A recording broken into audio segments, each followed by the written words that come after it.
Hello বন্ধুরা, কেমন আছো সবাই? তো আজকে আবারও একটা আপনাদের কাছে নিয়ে এসেছি আম গাছে কিভাবে আপনারা গ্রাফটিং করবেন বা কলম বাঁধবেন।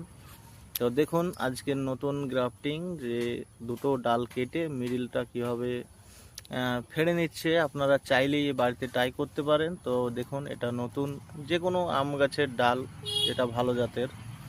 তো আপনারা চাইলে বিদেশি জাতেরও আমের কলম বাঁধতে পারেন।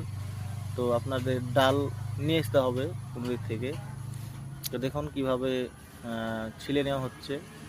দেখুন দুই দিকই ছিলে নেওয়া হয়েছে ডালটার। দেখুন কিভাবে ভরে দিচ্ছে মিডিলে। এই দেখতে পাচ্ছেন, ভরে দেওয়ার পর দেখুন কি করে। এই দেখুন পলিথিনের সাহায্যে মানে বেঁধে দেওয়া হচ্ছে ভালো করে জোরে।